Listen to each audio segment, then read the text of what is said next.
마태복음 20장 17절에서 28절.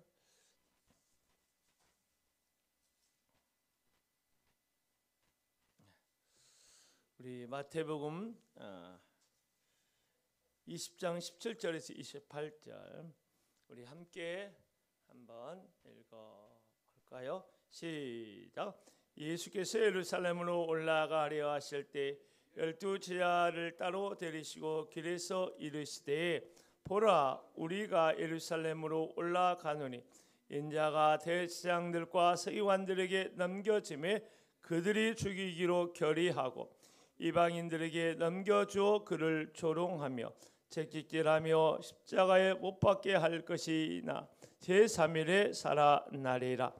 그때에 세베대의 아들의 어머니가 그 아들들을 데리고 예수께 와서 절하며 무엇을 구하니 예수께서 이르시되 무엇을 원하느냐. 이르시되 나의 이 두 아들을 주의 나라에서 하나는 주의 우편에 하나는 주의 좌편에 앉게 명하소서.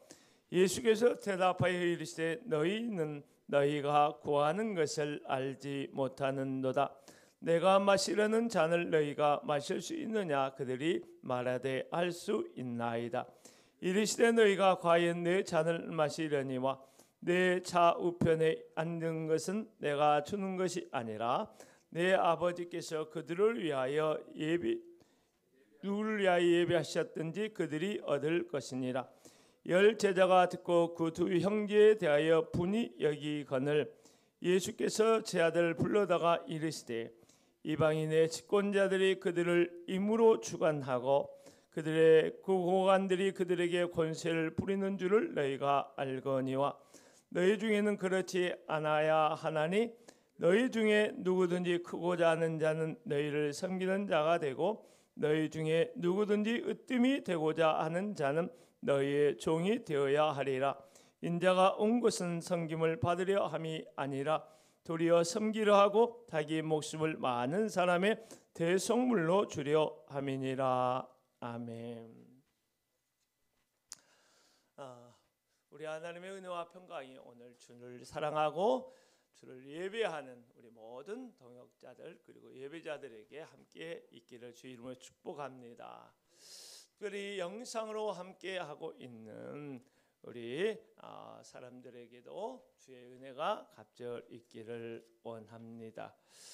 오늘은 섬김 그 위대한 자리라고 하는 제목으로 좀 고상하게 제목을 잡아봤는데요. 따라서 해볼까요? 섬김 그 위대한 자리. 섬김이 굉장히 위대하고 놀라운 그런 자리다라고 하는 의미이지요. 사랑하는 성도 여러분, 누군가를 섬기는 일 때문에 상처를 받아본 적이 있나요? 아니면 섬김의 한계까지 몰려서 힘들어 해본 경험은 없나요? 내가 어느 정도까지 저 사람 저 일을 섬겨야 되나라고 하는 이 딜레마 상황 속에 고민이 되었던 적은 없나요? 저는 교회 사역을 해오면서 이런 딜레마 상황에 참 내몰릴 때가 많다는 생각을 했습니다. 저도 가정생활을 하니까 가정에서도 교회에서도 동역자들과의 관계 속에서도 이런 섬김의 딜레마를 경험하고 힘들어 했던 적이 많이 있습니다. 그렇다면 우리는 이런 우리의 상황 속에서 어떻게 건강한 그리스도인으로 하나님의 동역자로 살아갈 수 있을 것인가? 어떤 이런 성경에 관련한 질문을 던져가면서 오늘 본문의 말씀으로 들어가 보았으면 좋겠다 싶습니다. 오늘 본문은 우리가 잘 알고 있는 것처럼 세 가지 단락으로 구성되어 있습니다. 첫 번째 묶음은 17절에서 19절의 말씀으로 우리 주 예수 그리스도께서 예루살렘으로 올라가는 길에 이제 세 번째 자신의 순환 고난을 예고하시는 장면을 오늘 배경의 말씀으로 쭉 던져주시고 있습니다. 두 번째는 20절에서 23절의 말씀으로서 하나님 나라에서 예수님의 우편과 좌편에 자신의 아들들을 앉게 해달라고 하는 야고보와 요한의 어머니 살로메의 어떤 어이없는 요구에 대해서 지금 다루고 있고, 세 번째 단락 24절에서 28절의 말씀은 예수님은 오히려 이 기회를 활용해서 제자도의 가장 큰 핵심이라고 할 수 있는 성김의 위대한 진리를 가리키는 기회로 선용하시는 내용이 세 번째 단락에 나와 있습니다. 여러분, 예수 그리스도께서 성김의 위대한 진리를 말씀하시면서 가르치시는 그 시작이 어딜까 봤더니만 예수님께서 자신이 이제 예루살렘으로 올라가서 십자가의 고난을 당하는 그 순환을 예고하는 그 길에서, 순환 예고의 길에서 성김의 이야기를 하고 있다라고 하는 점을 여러분 놓치지 말아야 할 것입니다. 아무 근심 걱정 없는 그런 자리에서 성김의 이야기를 한 것이 아니라 십자가를 향하여 몸서리쳐지는 그 앞에 이를 마주 대하며 용기를 가지고 걸어가시는 그 노정 위에서 예수 그리스도께서는 오히려 그런 것에 연연하지 않고 성김의 위대한 놀라운 말씀을 제자들에게 가르치시고 있다라고 하는 점입니다. 우리 17절에서 19절의 말씀을 우리 다시 한번 읽어볼까요? 시작. 예수께서 예루살렘으로 올라가려 하실 때 12 제자를 따로 데리시고 길에서 이르시되 보라, 우리가 예루살렘으로 올라가노니 인자가 대제사장들과 서기관들에게 넘겨짐에 그들이 죽이기로 결의하고 이방인들에게 넘겨주어 그를 조롱하며 채찍질하며 십자가에 못 박게 할 것이나 제3일에 살아나리라. 여기에서 먼저 주목해야 될 단어는 올라가다라고 하는 말인데 17절 18절에 걸쳐서 두 번에 걸쳐서 이야기를 하고 있는데, 이 단어를 특별히 관심을 가져야 되는 것은 이 올라가다라고 하는 단어가 예수 그리스도의 십자가의 순환을 예시해 주고 있는 단어로서 여기에서 쓰였기 때문에 그렇습니다. 두 번째는 12 제자를 따로 데리시고 라고 하는 말을 보면 예루살렘에 올라가는 길에는 예수님과 제자들만 올라간 것이 아니라 예수님과 제자들뿐만 아니라 다른 많은 사람들이 예루살렘으로 올라가는 예수 그리스도의 여정 속에 같이 하고 있다라고 하는 것을 볼 수 있을 것입니다. 예루살렘으로 올라가는 길에 이제 얼마 남지 않았죠. 예루살렘에 올라가는 길이.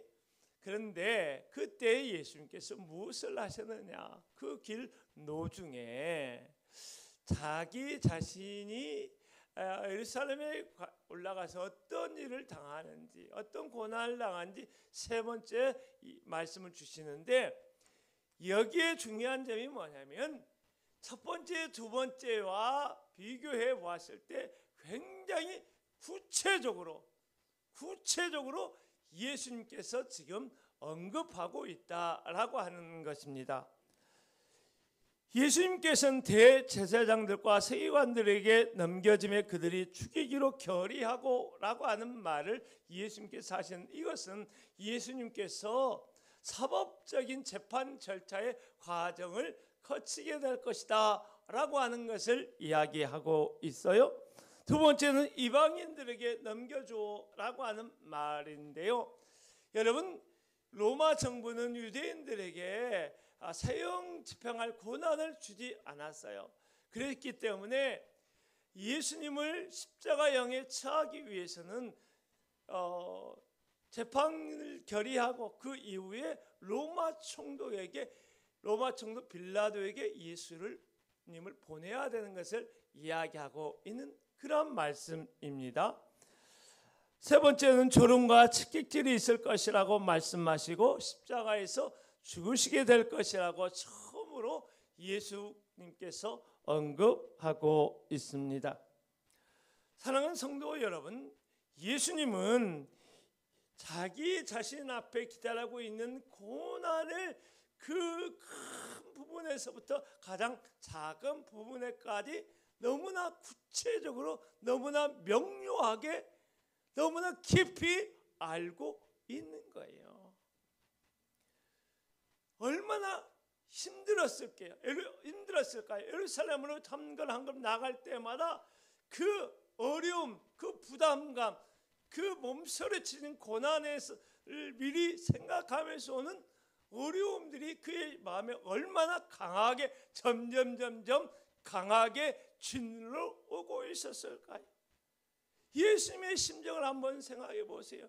우리 갈보리 언덕에서 예수님께서 땀이 피같이 변하여 기도하시면 할 수 있거든 이 잔이 내게서 옮기시기를 원해 기도한 것을 보면 예수님의 심중에 가지고 있는 이 부담감이 첫 번째 고난 예고를 하실 때보다, 두 번째 고난 예고를 하실 때보다 보다 더 구체적으로 명료하게 이야기하고 있는 이 말씀에서 더 이것은 몇 갑절곱절로 예수님께 다가오고 있다는 것을 우리가 볼 수 있을 거예요.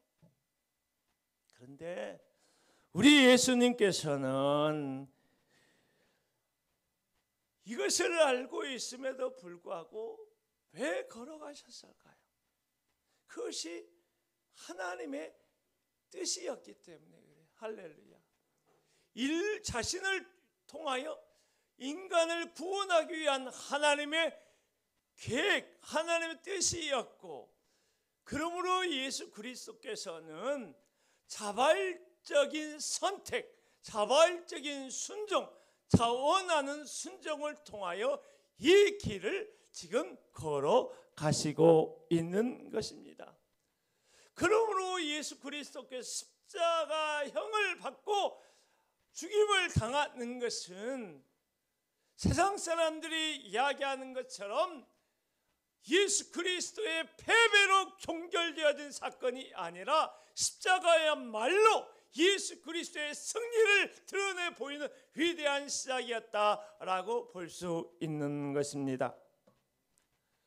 또 하나 여기서 우리가 살펴봐야 하는 것은 예수 그리스도의 순환 예고의 말씀이 바로 그 앞절 나중된 자가 먼저 되고 먼저 된 자가 나중되리라 라고 하는 말씀 다음에 이 순환 예고하는 말씀이 나왔다는 이 순서에 우리가 깊이 연관지어서 생각해 볼 필요가 있습니다.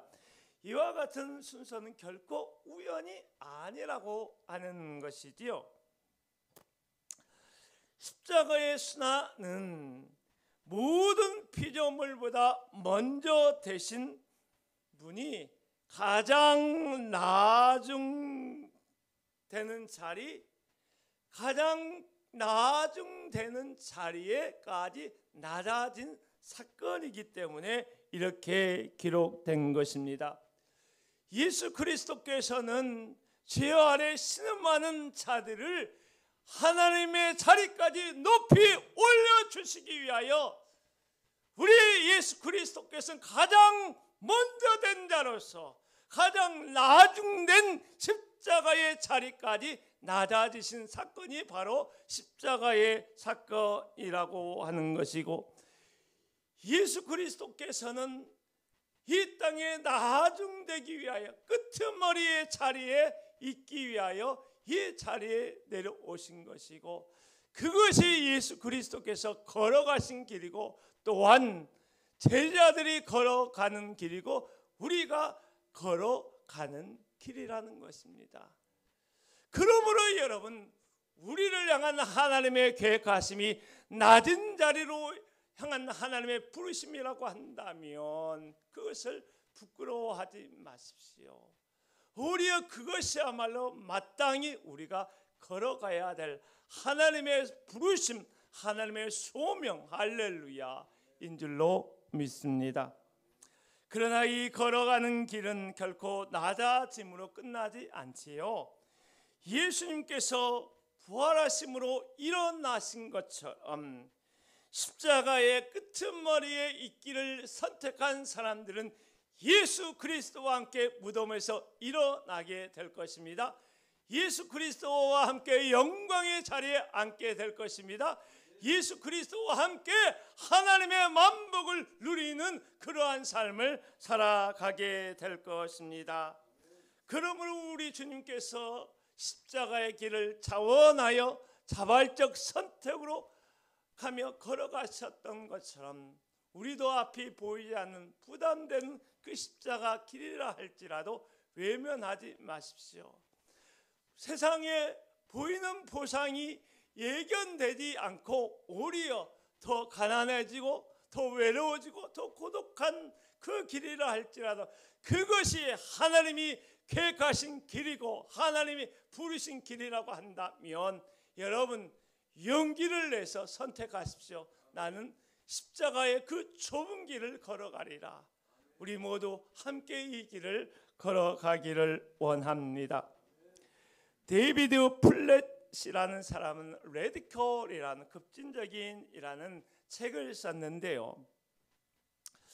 이분은 이 책에서 현대 기독교가 너무 편안해졌다라는 아주 명언을 남겼습니다.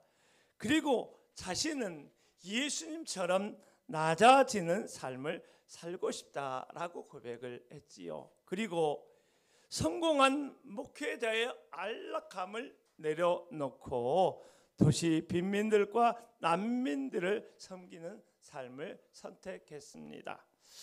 켈리 레스터라고 하는 간호사가 있었습니다. 이분은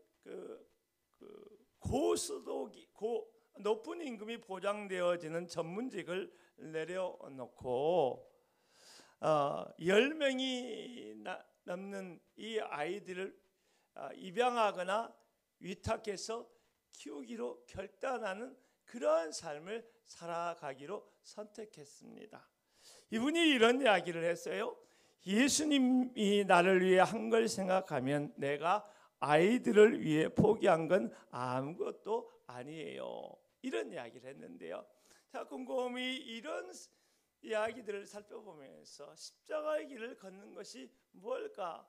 우리 구체적인 삶의 현장이 뭘까라고 하는 것을 생각해 보면서 어찌 보면 너무 거창하고 큰 희생의 이야기라기보다는 우리의 매일의 삶 속에서 나를 부인하며 할렐루야 작은 분마다 말씀하신 하나님의 말씀 앞에 순종하여 걸어가는 것이 십자가의 길을 걸어가는 것이 아닌가라고 하는 것입니다. 우리의 가정에서, 우리의 일터에서, 우리의 교회에서 우리 모두가 십자가의 길을 걷기를 원합니다. 예수님께서 예루살렘으로 올라가실 때 앞서 이야기한 것처럼 12제자만 동행한 것이 아니라 여러 사람들이 동행을 했는데요. 그 가운데 특별히 여자들도 있었고 그 여자들 중에는 예수님의 어머니 마리아도 있었고 그 다음에 야고보와 요한의 어머니 살로메도 있었습니다. 살로메는 예수님께서 십자가에 달리셨을 때 예수님의 어머니 마리아와 함께 그 장면을 지켜보던 여인이었지요. 그리고 빈 무덤을 목격한 여성 중에 한 사람이었습니다. 요한복음 19장 25절에 따르면 그녀는 예수님의 이모이고 그녀의 아들인 야고보와 요한은 예수님의 사촌들이었습니다. 자, 20절 21절 한번 읽어볼까요? 시작. 그때의 세베대의 아들의 어머니가 그 아들들 데리고 예수께 와서 절하며 무엇을 구하니 예수께서 이르시되 무엇을 원하느냐 이르되 나의 이 두 아들을 주의 나라에서 하나는 주의 우편에 하나는 주의 좌편에 앉게 명하소서. 여러분 여기에서 확 들어오는 단어가 뭐죠? 그때라고 하는 거예요. 그때라고 한 단어가 어느 때죠? 예수님이 자기의 세 번째 순환에 대해서 구체적으로 이야기를 해준 바로 그때에 이 야고보 사도와 요한 사도의 어머니였던 살로메가 예수님께 와서 이 아들들이 하나님 나라에서 예수님의 우편에 예수님 좌편에 앉게 해달라고 이 어처구니 없는 요구를 하고 있는 것입니다. 그것을 보면 예수님의 순환에 예고하는 그 고통스러운 자리에서 이런 미래의 영광스러운 욕심을 드러내는 것은 어찌 보면 때에 맞지 않은 요구일 수 있고 해서는 안 되는 요구일 수 있고 어찌 보면 예수님의 이모라고 하는 혈통적인 그 이유로 그 특혜를 요구하는 그런 것이라고 볼 수도 있고 이걸 더 나아가서 보면 어찌 보면 굉장히 지저분한 정치 권력의 승리를 드러내 보이는 장면이라고 볼 수도 있는 것입니다. 우리 22절을 한번 보십시오. 22절에서 예수님께 어떻게 말씀하셨나 보죠. 시작. 예수께서 대답하여 이르시되 너희는 너희가 구하는 것을 알지 못하는도다. 내가 마시려는 잔은 너희가 마실 수 있느냐? 그들이 말하되 할 수 있나이다. 여기서 보면 너희가 구하는 것을 알지 못한다라고 말했습니다. 이 사람들은 예수님이 순환 예고하시는 그 처절한 그 절박한 깨닫기를 원하시는 예수님의 말씀과 예수님의 마음을 완전히 외면해 버린 것이지요. 그리고 자신들이 누리게 될 미래의 영광과 권력에만 주의에만 집중하고 있다라고 하는 것을 볼 수 있는 것입니다. 그래서 예수님께서는 너희가 진짜 무엇을 구하는지 제대로 알지 못한 채 구하고 있다 이런 말씀을 지금 하고 있는 것입니다. 사실 우리도 이렇게 예수님께 또 예수 이름으로 하나님께 구할 때가 많아요. 특별히 젊은 청년 같은 경우는 결혼의 문제를 놓고 기도할 때 제대로 생각하지도 아니하고 그냥 자기 욕심만 투자해서 그런 결혼 제목 리스트를 만들어 놓고 하나님 앞에 떼쓰듯 구할 때가 많고요. 우리 부모된 우리들은 자녀 일을 놓고 물불 안 가리잖아요. 무조건 자녀는 잘 돼야 돼요. 무조건 자녀는 직장에서 높이 올라가야 되고 이런 어떤 욕심이 투사돼 가지고 자녀에 대한 그런 마음으로 이렇게 구할 때가 있는데요.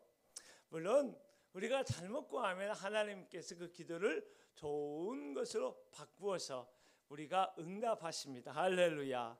따라서 좋은 것으로 바꾸어서 응답하신다. 다시 한번 좋은 것으로 바꾸어서 응답하신다. 할렐루야. 여러분 잘못 구하는 것 이전에 여러분 기도하지 않은 것 자체가 여러분 사실 문제인데 우리가 좀 더 기도하는 사람이라면 성경이 가르치고 하나님이 원하시는 하나님의 뜻대로 구하는 성숙한 단계의 기도자의 모습이 있어야 되겠죠. 먼저 그의 나라와 그를 구하는 우리 그러한 성숙함이 우리의 마음에 있어야 할 것입니다. 예수님께서 그들에게 이렇게 말씀하셨어요. 내가 마시려는 잔을 너희가 마실 수 있느냐. 예수님께서 마시는 잔은 어떤 잔이죠? 고난의 잔입니다.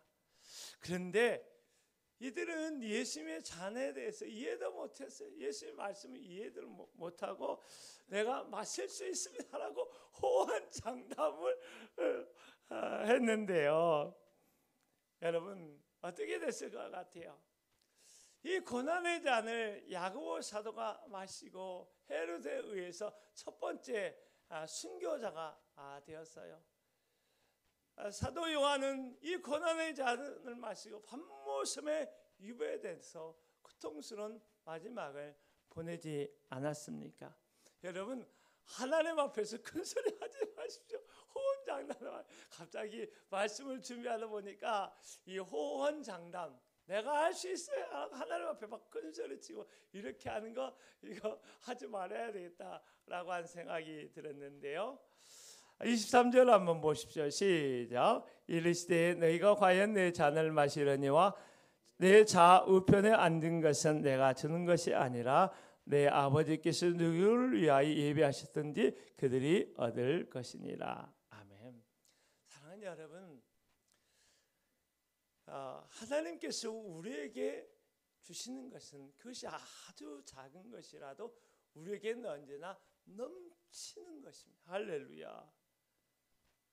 하나님께서 우리에게 주시는 아주 작은 거라 할지라도 그것은 우리에게 하나님의 최선이에요. 그리고 우리의 최선의 것을 하나님께서 우리에게 주셨어요. 할렐루야. 그러므로 우리가 다른 사람하고 나하고 기재기할 이유가 전혀 없는 거예요. 할렐루야. 세상 사람들처럼 더 많이 받고 더 적을 갖고 이거 갖고 다툴 이유가 있어요? 없어요? 없어요. 하나님은 우리가 족한 대로 넘치도록 언제나 더해 주시는 분입니다. 할렐루야.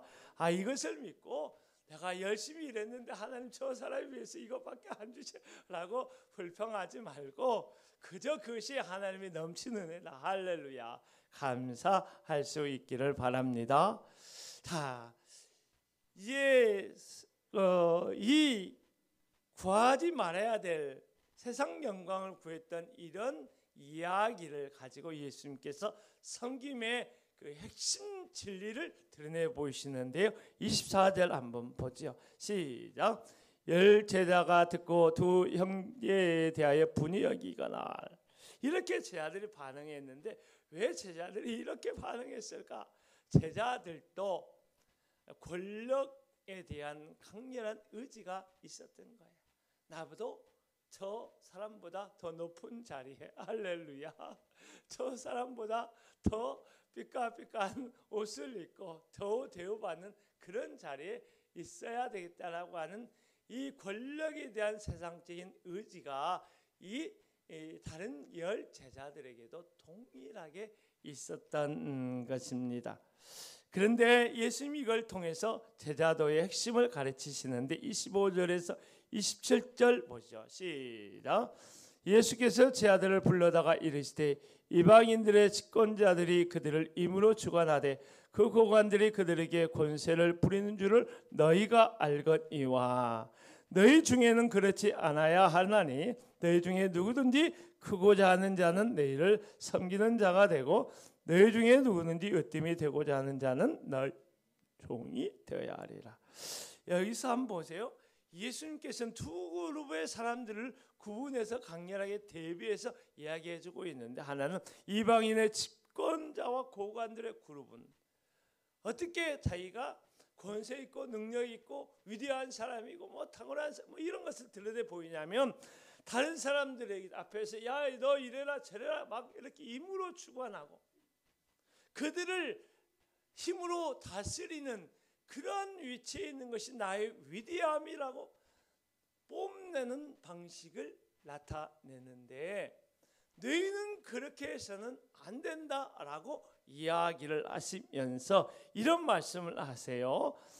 너희 중에 크고자 하는 자는 어떻게 되어야 된다는 거죠? 너희를 섬기는 자가 되어야 한다. 너희 중에 으뜸이 되고자 하는 자는 뭐가 되어야 되죠? 너희의 종이 되어야 하리라. 하나님의 위대함은 세상의 위대함은 사람들 위에 다른 사람을 밟고 그 위에 올라서서 이래라 저래라 라고 하면서 그들을 다스리는 것으로 세상의 위대함을 뽐낸다고 한다면 하나님 나라 위대함은 그런 것이 아니라 낮아져서 사람들을 섬기는 것이 하나님의 위대함이라고 이야기를 하는 것입니다. 그래서 사도 바울은 늘 자기를 소개하면서 나는 주 하나님과 예수 그리스도의 종이다 이렇게 이야기를 하고 있어요. 사도 요한도 하나님과 예수 그리스도의 종이라고 계시록 1장 1절에서 말씀하고 있어요. 야고보 사도도 나는 하나님과 예수 그리스도의 종이라고 야고보서에서 말씀하고 있어요. 우리 갱그리아 교회 베베라고 하는 여자 집사님을 소개할 때 이분도 섬기는 사람이다 라고 이렇게 이야기하고 있어요. 섬기는 분, 집사죠. 섬기는 직분인 어떻게 집사인가요? 그리고 성경의 두기고와 에바브라와 같은 이러한 분들도 모두 다 섬기는 분들이다 라고 이야기를 한 것을 보면, 교회는 어떤 사람들로 가득 차 있는 공동체인가? 섬기는 사람들로 가득 차 있는 공동체다. 할렐루야. 섬기는 분들로 가득 차 있는 공동체예요. 그래서 제가 우리 교회 그 캐치프레이즈 정할 때 섬김으로 행복한 교회, 우리 교회 할렐루야 이렇게 정했어요. 따라서 섬김으로 행복한 교회. 자, 섬김으로 행복한 교회. 우리 교회는 섬김으로 행복한 교회다라고 하는 것입니다. 그런데 사실은 섬길 때가 힘들 때가 많지요. 또 어떻게 섬겨야 되나, 어느 정도까지 섬겨야 되나 라고 이렇게 질문할 때가 많이 있는데, 사실 우리의 기준은 예수님이세요. 할렐루야. 알죠? 우리의 기준은 누가? 어느 분? 예수님. 그래서 예수님께서 28절에 이렇게 말씀하고 있어요. 한번 해볼까요? 읽어볼까요? 시작. 인자가 온 것은 섬기려 하고 자기 목숨을 많은 사람의 대속물로 주려 함이니라. 예수님이 사실 우리의 모델이죠. 그래서 우리가 어떻게 해야 됩니까? 우리가 샘플을 한번 보여주세요 라고 할 때 우리는 언제나 예수님을 바라보고 예수님을 생각하고 예수님이 어떻게 하셨지? 어떻게 말씀하셨지? 늘 우리가 돌아가서 듣고 보고 해야 되죠. 왜 섬겨야 되냐? 언제까지 섬겨야 되냐? 어떻게 섬겨야 되냐? 그때마다 예수님, 인자가 온 것은 섬기려 하고, 우리가 예수 믿고 살아가는 것은 하나님께서 우리를 섬기는 존재로 우리를 부르셨다. 할렐루야. 그 모든 상황 속에서 예수 그리스도를 한번 생각해보고 자기 삶에 한번 적용을 해볼 수 있기를 바랍니다. 존 스토트는 참 의미 있는 말을 했는데 이런 말을 했어요. 진정한 그리스도인은 왕자가 아니라 십자가 앞에 무릎 꿇는 사람이다. 진정한 그리스도인은 왕자가 아니라, 섬김을 받는 왕자가 아니라, 섬기기 위해서 가장 낮은 자리까지 내려오신 그 십자가 앞에 무릎을 꿇고 나도 그 길을, 그 섬김의 길을 예수님처럼 걷기로 결단하고 무릎 꿇고 다짐하는 그 자리. 여러분, 존 스토트의 말이 굉장히 의미 있게 여러분 다가오지 않습니까? 우리가 다른 거 생각 안 하고 예수님 생각하고 예수님 십자가 생각하면 다 해답이 나와요. 할렐루야.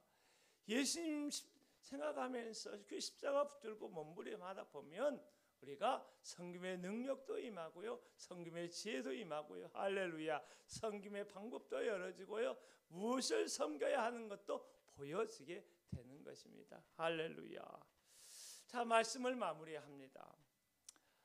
제자들이 포도원 품꾼의 이야기를 듣고도 진정한 은혜의 천국의 원리를 깨닫지 못하자 예수님께서 자신의 삶과 죽음을 모델로 삼아서 더 강력한 교훈을 주고 있습니다.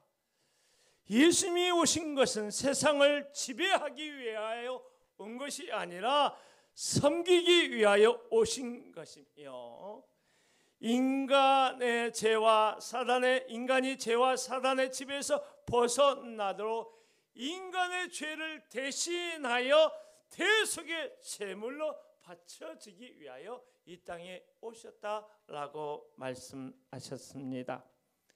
이 말씀을 들은 사람들의 심정을 한번 생각해 보십시오. 세상의 지위와 권력과 부에 대한 욕망으로 가득한 사람들은 이 말씀을 들었을 때 엄청난 가치관의 충격을 받지 않았을까 싶어요. 세상 사람들의 생각에는 내가 섬기는 자리에 있는 것은 경쟁에서 도태된 실패자이기 때문에 내가 이 자리에 있구나라고 생각을 했을 거예요. 그런데 천국의 제자들의 생각은 달랐어요. 천국의 제자들은 섬기는 자리에 있는 것이 패배의 삶이라고 생각하지도 않고 패배자의 삶이라고 부끄러워하지도 않았습니다. 섬김의 자리에 있는 것이야말로 전능하신 하나님이 나를 부르신 그 위대한 자리라고 그들은 생각을 했습니다. 섬김의 자리에 있는 것이 더 나아가서 나의 행복한 자리라고 생각을 했습니다. 왜냐하면 그 길이 예수 그리스도의 뒤를 따라가는 길이었기 때문입니다. 사랑하는 성도 여러분, 우리 모두 섬김의 그 위대한 자리에서 우리 주님을 뵙기를 원하고 우리 교회가 섬김으로 행복한 사랑이 넘치는 그런 교회가 되었으면 좋겠습니다. 여러분, 섬김의 내용과 내가 한두 가지 조금 언급하고 정리하는데요. 첫 번째, 어떻게 섬길까? 무엇을 섬길까? 우리 사회에서 여러분 상대방에 대하여 미소를 좀 지어줬으면 좋겠어요. 할렐루야, 할렐루야. 오면 따뜻한 미소를 짓고 손이라도 한번 잡아주면 할렐루야. 어떻게 일주일 동안 얼마나 고생했느냐고 수고했다고 잘 왔다고 한마디를 건네주면 그것이 정말 귀한 섬김입니다. 할렐루야. 그리고 속에 있는 거 힘겨운 거 좀 이야기하면 그냥 한번 들어주는 거 할렐루야. 그리고 할 수 있다면 그를 위하여 짤막하게 자기 삶의 자리에서 기도라도 한번 해주는 거. 우리 거창하게 생각하지 말고요, 환한 미소로 서로 환영해주고 할렐루야. 등이라도 들어주고 괜찮다고 한번 말해주고 할 수 있다고 좋은 일이 있을 거라고 내가 기도해 주겠다고 말 한마디라도 건네는 것, 그것이 우리가 나눌 수 있는 최소한의 따뜻한 섬김이 아닐까 싶습니다. 자, 우리 찬양하고 예배를 마무리하지요. 우리 영상으로 함께한 여러 동역자 여러분 감사를 드립니다. 아름다운 우리 교회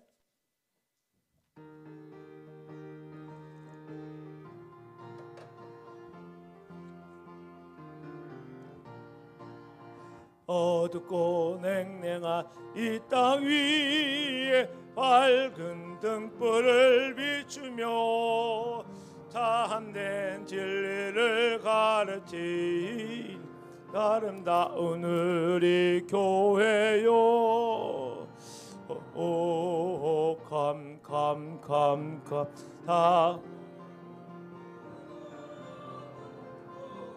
다 같이 가보세. 어린 내 시절 여인 아름다운 우리 교회요. 전덕 위에 아름다운 우리 교회가 서 있네. 어린 내 시절 영다없던 사랑하는 우리 교회요.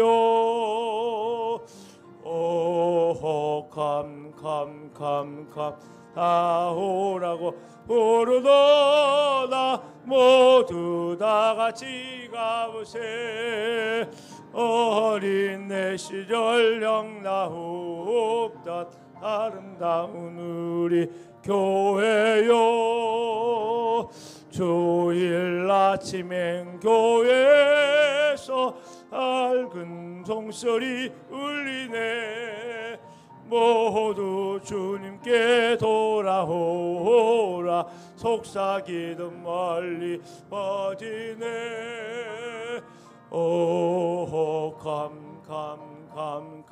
다 오라고 부르노다. 모두 다 같이 가보세. 모두 주님께 돌아오라. 속삭이듯 멀리 퍼진. 소리가 좀 작았던 모양인데요. 다음에 소리 볼륨을 좀 키워서 하겠습니다. 우리 기도합니다. 사랑하는 여러분, 섬김을 받는 것도 행복한 것이지만 하나님의 주신 은혜를 따라 섬김의 자리에 있는 것은 더 행복한 것입니다. 그러므로 여러분, 우리 섬김의 자리로 기꺼이 나아가십시오. 그것이 십자가의 길이고 그것이 우리가 걸어가야 될 좁은 길입니다.